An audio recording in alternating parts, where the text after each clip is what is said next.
Good morning, everybody. Welcome to the OK Grognard Show. It is Thursday, July 9th, 2020.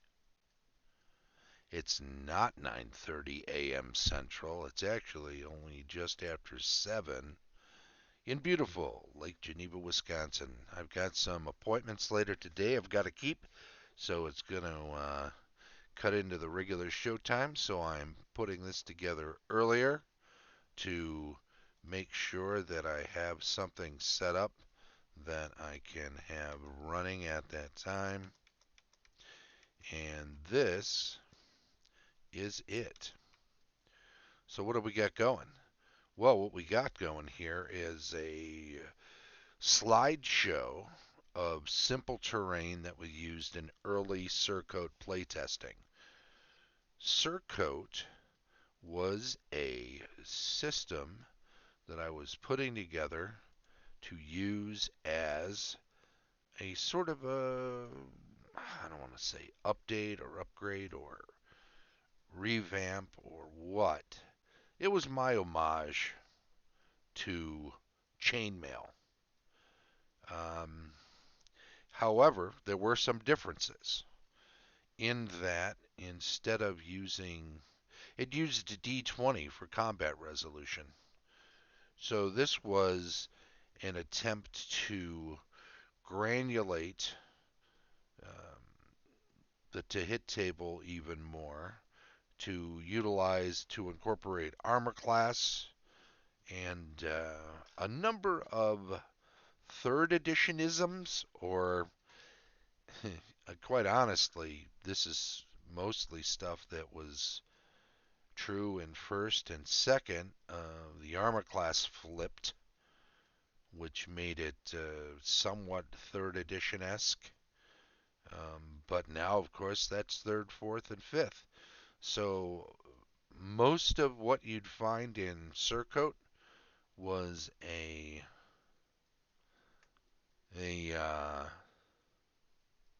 Prometheus Bound is in the chat. Hey, how you doing? Thanks for stopping in. Doing just fine. Hope you are too. The Surcoat stuff was meant to give a chance for people to run big battles,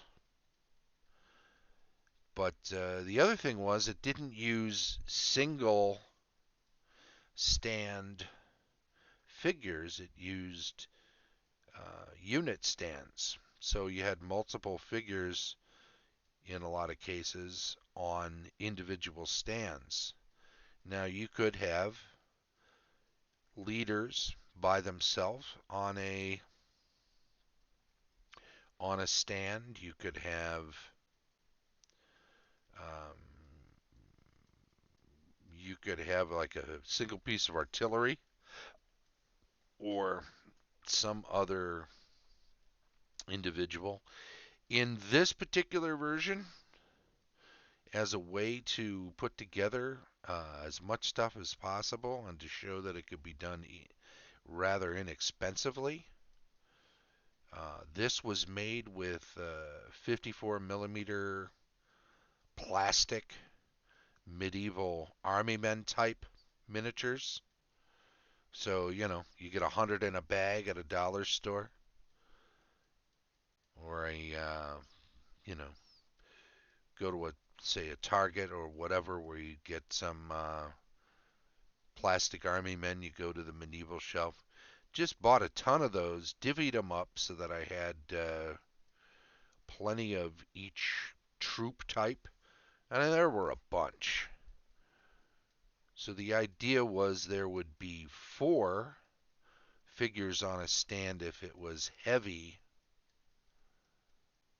infantry, 3 if it was medium, and 2 if they were skirmishers or light. So 2 for shooting figures, any sort of missile weapons, whether they were crossbows or if they were regular archers. You would only have a couple on a stand. You'd have single cavalry figures on a stand if you had them. Often that was just in the case of leaders for what I had. but you could put more of them out there. So the idea was to create as many stands as possible, as inexpensively as possible. What I did was, because they came in both silver and gold as plastic, I would take I would take them and put them on these bases. At the time, dollar stores were selling these dominoes that were literally an inch and a quarter by 2.5 inches, I believe. Taking a look, you can see what they look like on there. So I would get a whole bunch of those, flip them over, and hot glue the figures down on top of those.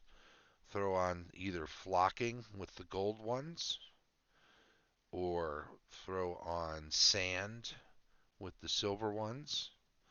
Do some highlights in red for the gold leaders, and highlight in blue for the silver leaders.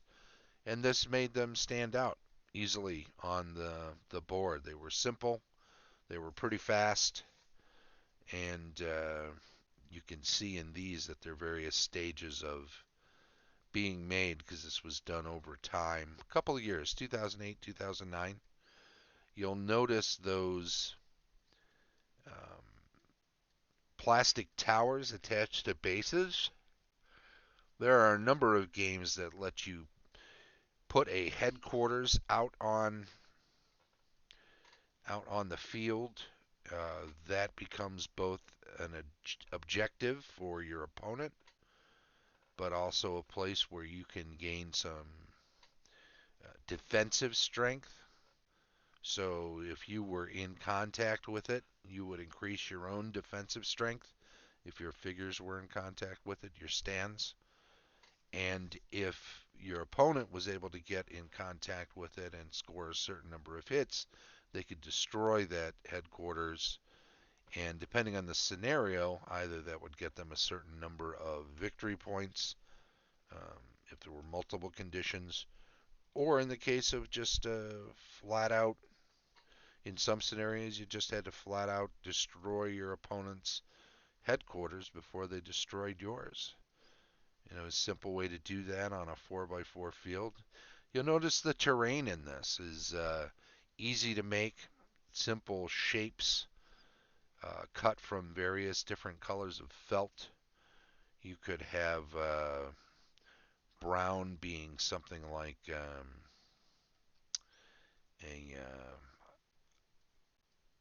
high terrain. The light tan could be gentle hill. After a while, we experimented with drawing a line down the center of it so that you could be on one side or the other, and thus either gain some cover or high ground. Um, it would cause different effects during combat, so sometimes it would be advantageous to utilize that terrain in certain ways.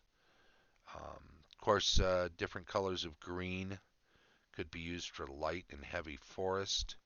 You could put out a light or dark blue patch of felt and consider it impassable water, for instance. Um, there are a number of ways. There's a pretty cool look at the little towers. Now, those towers were cheap too. Those came from dollar stores at the time. They were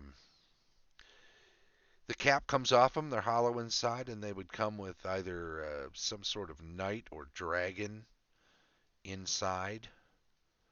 Just a cheap plastic one that you'd snap together.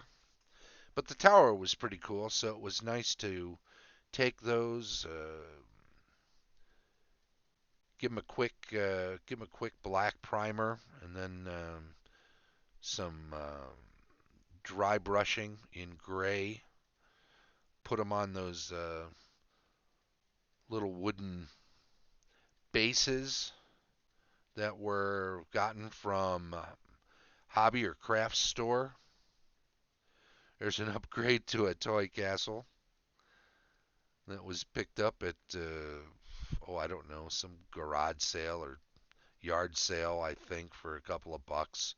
So it was just something to throw out there and make the scenery a little more interesting to try a different scenario, a castle defense scenario.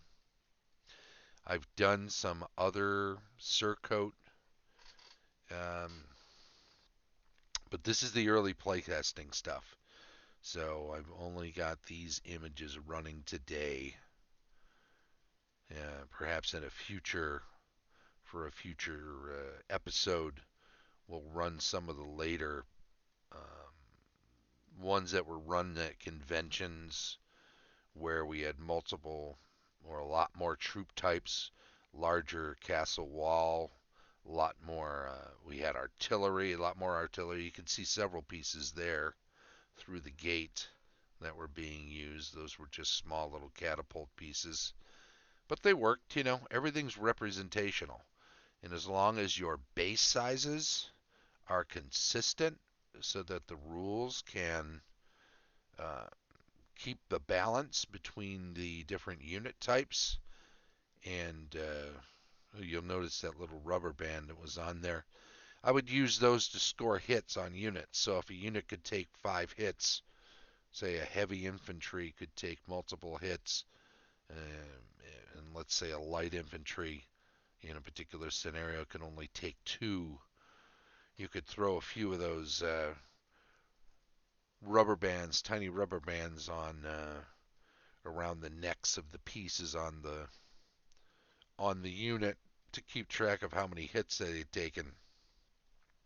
You can do the same thing putting dice out, but I found that if the dice on top of the tower, for instance, works pretty well to keep track of the hits the tower takes because it's not going anywhere.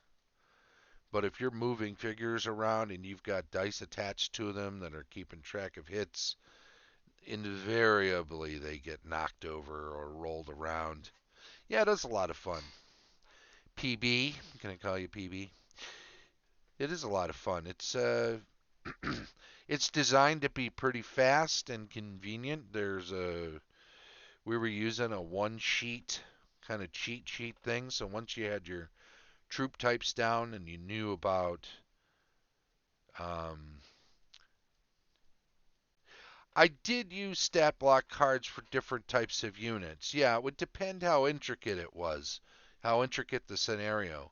If we were doing a simple scenario where it was just a handful, like 6 or 8 uh, units and a leader up against 6 or 8 other units, say like this, maybe 10 or a dozen against 10 or a dozen. And if you divvied this up so you had 2 games going, like this, right? So you had 2 players across from each other, each having a complement of units and terrain that they could place. Um, we tried this where we allowed the players to be a team so they could coordinate how they were setting up terrain and stuff, and it would take turns. You'd roll off to see who goes first and take turns placing terrain. And then whoever got to place first on terrain would also have to put their troops out first, and then the other player could put their troops out and take the first turn. So there was a whole hierarchy to that sort of thing. When it got a little more complex and we could have multiple troop types, it was easy enough to have a sheet. You say stat block cards, but you could just have one sheet with all of the units on there together and then see them all at a glance side by side. That made it a little easier to be able to look at something and see how it would fare against an enemy unit of the same type or a differing type for comparison. And that way you could determine speeds and you could determine, you know, whether or not it was time to move in and attack whether or not you had favorable conditions on a particular terrain you were involved in at the time.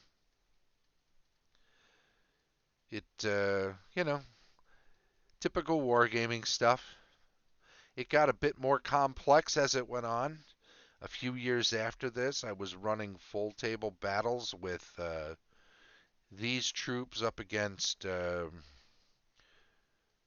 other troop types, and I got a hold of a bunch of 54 millimeter skeletal units. I was using Gamorrean guards from Star Wars miniatures as as pig-faced orcs, and I bought up a ton of them on eBay and various miniature sites when they were still plentiful. I still have a good number of them.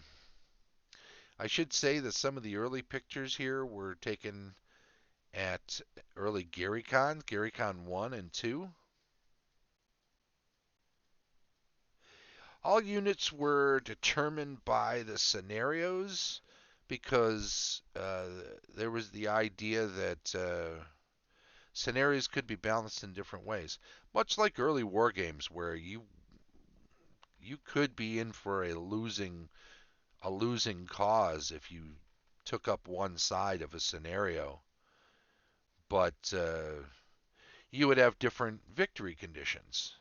So let's say you had half as many troops as your opponent, but your victory condition is only to destroy 20% of their army before you lose 80% of yours. Well, the enemy might also have take certain parts of the board or get troops off the far side victory condition. So you know what your opponent's victory conditions are in most cases, and you're trying to prevent theirs while achieving your own.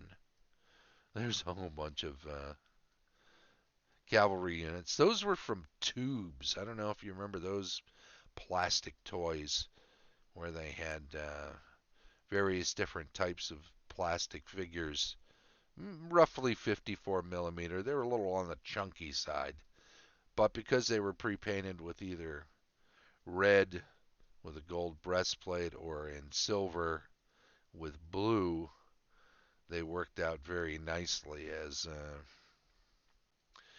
leader figures, and a lot of them were mounted, or they'd carry a flag. As you can see, there's some standards in there, so they could be mounted that way. But yeah, you had nothing was set. Everything was adjustable. You could arrange, and there were guidelines for creating different types of scenarios.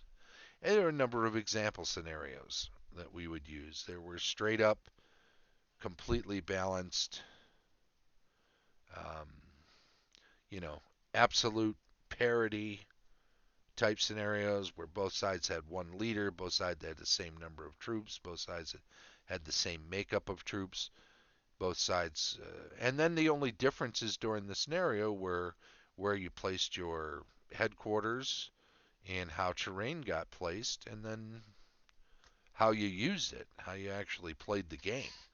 And then there were other scenarios, like I say, that were meant to be lopsided one way or another, but maybe would have differing victory conditions so that even if you had fewer troops, you still had some achievable win. And all of that is something you have to ballpark. You have to kind of guess at that as you're creating those.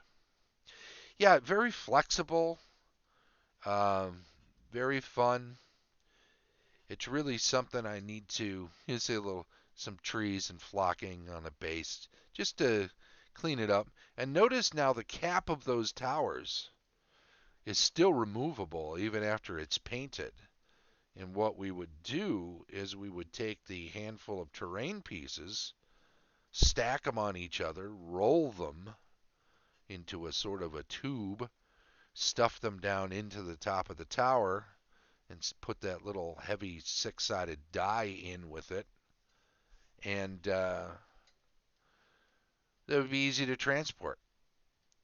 You put all your plastic troops in a box, put the tower in next to them, and you had your entire army and game setup, barring if you wanted a big piece of felt to cover the table with. Throw a couple of standard 1 foot rulers using a 1 inch scale, and then some extra 20 siders, and you're off to the races. So yeah, pretty simple system, granulated to be more like D&D than like chainmail. So you had a wider range of armor classes, and you rolled a d20 to hit. So, high end, low ends were spread out further than if you were just rolling a d6 or a bunch of d6s to see. You would roll a certain number of them based on the troop type. So if you had 4 figures on a heavy infantry, they'd be rolling 4d20. Uh, Medium troops with 3 figures on a base would only be rolling 3d20. So not only did you have stronger troops that, let's say, the heavy troops might all get +2 to hit, and the mediums might all get +1, and the lights might all be rolling straight up, unless they were ranged, and then they would have certain bonuses for distance and how far they could shoot. Um, so yeah, lots of granulation in that regard too. So you weren't just rolling a bunch of sixes and I hit on fives, let's say. I know a lot of people play Games Workshop games, and those are a lot of fun.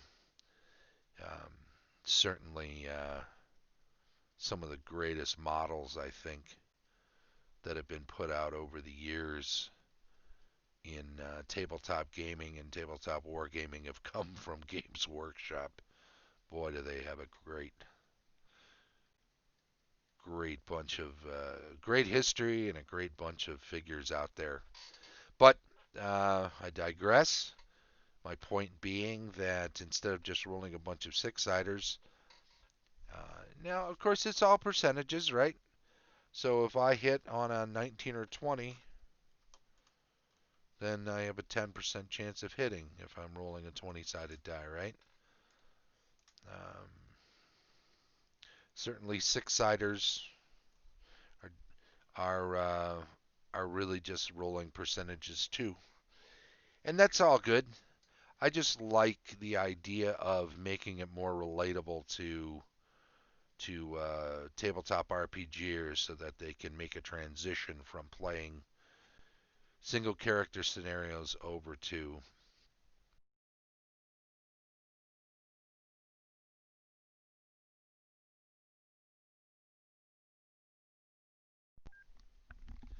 did I get cut out there for a second? Hopefully that'll stay on a little longer. Let's see. Can't we see accessible printers, 3D printers, ability to develop their own tabletop wargames in the future?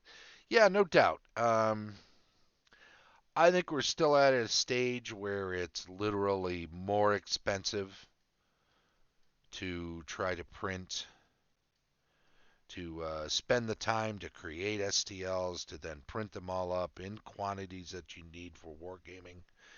Um, there are some shortcuts with stuff like what Tom Tullis is doing with Fat Dragon Games, where you can buy into a particular type of scenario or particular type of wargaming, like his Tesla stuff, and you can pick up all the models together and print them out and paint them and have all that fun because that's one of the tiers of tabletop miniature wargaming hobby is to be able to put together and paint figures. To add printing in on top of that just extends that uh, extends that pillar even higher, right? You just get more of that. And especially, you know what? If you can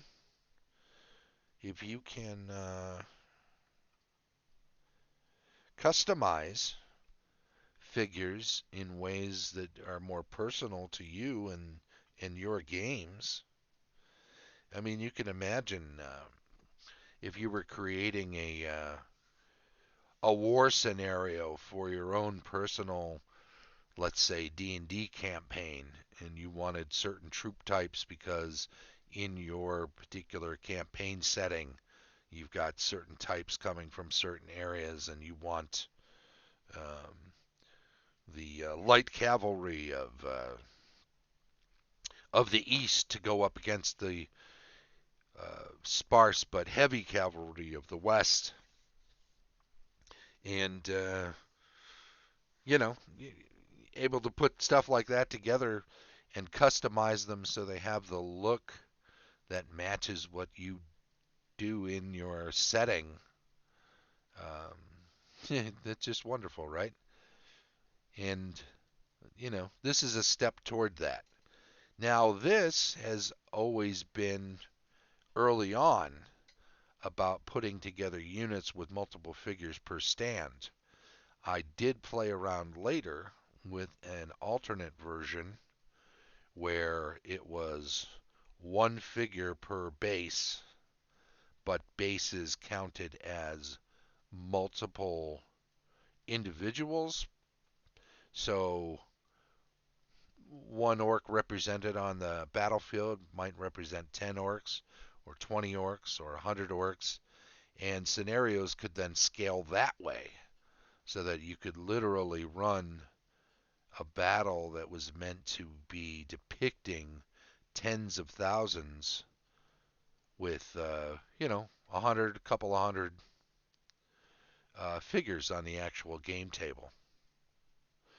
And there were ways of doing that in later versions of Surcoat. But this was the simple start to it. I grew up, obviously, with chainmail in the early 70s, and then all through the 70s and 80s, I was picking up more and more different war games over the years. There were so many of miniatures war games rules back then, and there seemed to be a bit of a division. You could either play with stands of figures, or you could play with individually based figures, and rule sets would either go in one direction or the other. So it was a bit ambitious trying to create uh, rules in tandem with one another that could be used in either type of game. And, it only got so far before I got busy with other things. I went to grad school soon after this. I'd finished up undergrad from a first time around in the 80s, 90s rather, that I had left unfinished. I went back in the late 2000 aughts, finished that degree, and then went on to grad school, and that took me away from designing this for a while. I got back to it for a couple of years and did a bunch of stuff with the single figure per base, and then I had moved up north to Lake Geneva, and suddenly the game store was looking like it might have to close down, and they were in need of somebody to run it. Um, so I stepped up to do that because I couldn't think of the idea of coming up to Lake Geneva to kind of semi-retire and just do writing and work on my game stuff, and then have the game store shut down while I'm here. I just couldn't see it. I didn't expect it to be as much as what it turned out to be, and it's been great. It's a shame right now we're shut down because of the health situation. We're going to have to stay shut down until this Badger bounce back program gives us the go ahead with 6 green lights. If you ever want to check on what's going on with Lake Geneva Games and when they'll reopen. It's been stated that when 6 of 6 green lights are, yeah, for the theater. Yeah, theaters are in the same boat. You know, the business model relies on a bunch of people in an enclosed area for hours at a time. And in our case, you know, these are all friends. This is part of a community. I don't know, 85% of the business are people that are regulars that use the game space. And if you can't accommodate them, you're not fulfilling your business model. Now, could you run a store completely online? Of course you can. People do that. Could you run a store that was just to come on in and buy something and then go away and we don't have game space for people to play games? You can do that too. I think you got to be in a higher traffic area. Certainly a lot of mall stores used to be like that. Maybe they'd have one table for demoing games and such, but nah, more than 2/3 of our space at Lake Geneva Games is game tables, and we like to run tournaments, obviously, for Magic, and we like to have events, and we like to let people play D&D together. We like our Warhammer people to be able to push a few tables together and throw down with their armies, and certainly there are days where we have board gamers come in, and sometimes they play the big games with a bunch of players. Sometimes it's just a little one-on-one action, but we like to be able to let people play whatever they want to play and enjoy themselves, and to not be concerned that they're going to wind up not only getting sick themselves, but then going back to their home life and taking something back to them. And there's no way to tell with this because of the long time it takes for symptoms to show. You could go into an enclosed room with a bunch of people. One person could be infected, and before anybody gets out of that place, everyone's had a shot at picking up on it too. So we don't uh, we don't want that to be the case. We don't want our people, our community, to be devastated by this because of us.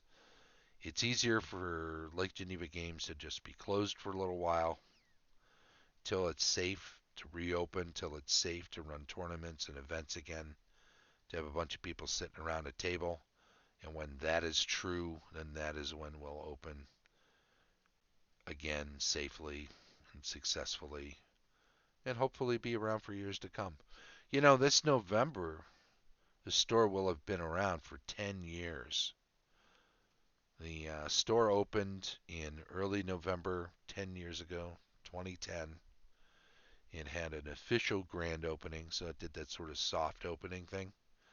Official grand opening was on Black Friday, which ironically, while it's a great retail day for a lot of places, for a little game store that's, not in a mall or on the main strip or whatever, not necessarily a huge day for a little game store, but good nonetheless. Um, we're weird. Lake Geneva Games always been kind of strange because a lot of game stores are in college towns where you can capitalize on that main demographic that most game stores have. We're away from that, so summer has always been big for us, which makes losing this summer particularly tough. But as I say, important that when we reopen right, and we reopen and not have to close again. We don't want to do this stutter step thing where we open up and then we close again and then we open up and then we close again, and then, that doesn't help anybody. Especially not if me, who works full time, what if we open up again and we open up too soon? And me, who's a bit on the chunky side, if I'm being honest. And pushing 60 years old. I mean, I'll be 58 later this year. I'm certainly at least on the cusp of being high risk, if not actually high risk. So, what happens if we were to open up and I'm the guy who does most of the hours there, and then I catch it, and then I can't work? Well, Jason's got two kids and a wife who runs an audiology practice where her clientele skews older. She has mostly hearing aids and stuff. He can't work and then risk bringing something like that home, and then her risk bringing that into her people. You imagine how devastated her community would be. The ones attached to her practice. It'd be horrible. So if I go down, he can't cover full-time hours. I mean, he might take a shift here or there if he's careful, but he's just begging for trouble working full-time.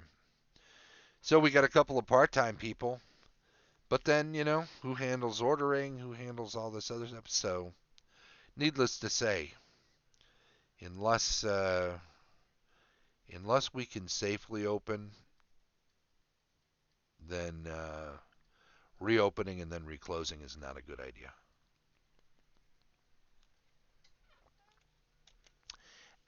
Delicious water. Drinking a lot more water this year. I finally stopped drinking Diet Mountain Dew at the beginning of 2020, and I started drinking water. Just good old-fashioned bottled water. And I've got to say, these little squirt bottles of flavoring that you get any which way you get them, the ones with the caffeine, made it possible. I can't imagine having quit drinking soda if I didn't have a caffeinated alternative. And these little squirt bottles that go into the squirt into the water are perfect for that. Mm-mm. Anyway, that's the slideshow.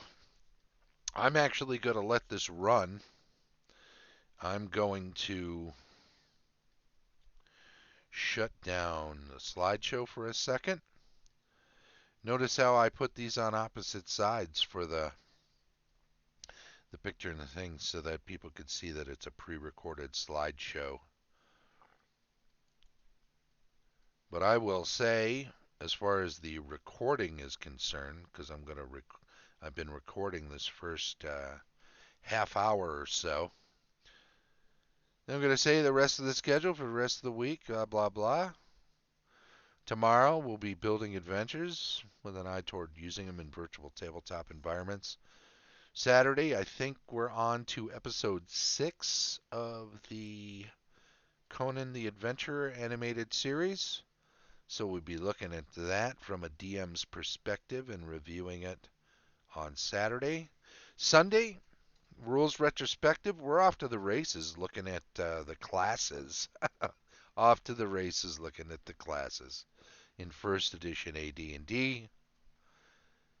We did a little background stuff with OD&D on last Sunday, but we're going to move into talking about fighters from a first edition terminology this week.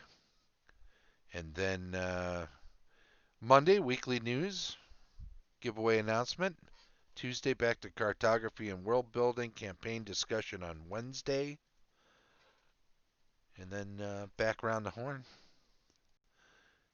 Thanks to everybody who follows the channel. Prometheus Bound, good to see you today. I'm going to get you in on the chat stream /follower / you the man. We do that drawing thing every week, and anybody who chimes in on the chat who is also a follower of the channel, is automatically entered. I will stay safe. You stay safe too. Good seeing you. Thank you so much. It's been a while, but I know it's my schedule. The fact that we do it at 9:30 a.m. only allows for certain folks. How you got away from the little ones today, I'm not sure. Have they been goofing around with those dice? I'm trying to remember. Did you get the charcoal dice? Was that what you chose? Is that what was left by the time you won them? They were hanging all over me. The kids, yeah, no doubt. Do you let them play with the dice a little bit? Do they like rolling dice? And do you tell them how to use them to create a table? Oh, let's say a D6 table, and then roll a D6 to get a random thing off of that. Like, what are we going to have for dinner? A 1 or a 2, and we'll have chicken nuggets. A 3 or a 4, we'll have fish. Taking my 9-year-old through One Shot this evening. Oh, great. Is this a scenario of your own devising? Is this a classic? Is this what system are you using too? I'm curious now. Is this a 5th edition game you're running? My wife's sister and uncle and cousins all asked me to DM. Oh my goodness. Wife, sister, uncle, cousins, and a 9-year-old of your own. That's a pretty big group. Or are you just taking the 9-year-old through a scenario to give her game legs? Is a homebrew 5e into the Feywild. Nice. Get her game legs so that she can join the bigger group someday when she understands the temperament and the social contract around a game table a little better. Takes a little while. I know a lot of people put up with me when I was younger. Heck, I must have been 12 or 13 when I went to my first Gen Con here in Lake Geneva back in 75. Yeah, let's see. Born in 62. I would have been 12 years old when our folks drove me and my buddy Jer, who was a year older, and a couple others of us up for Gen Con. We must have been some of the youngest, because even Ernie was a few years older. We must have been the youngest little group of players at the Horticultural Hall that year.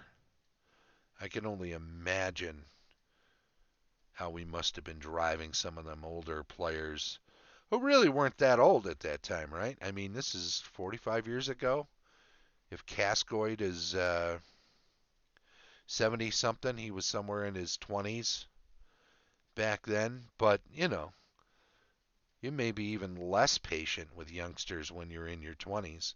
But they had a tiger by the tail with D&D, so I'm sure they were all quite happy to evangelize.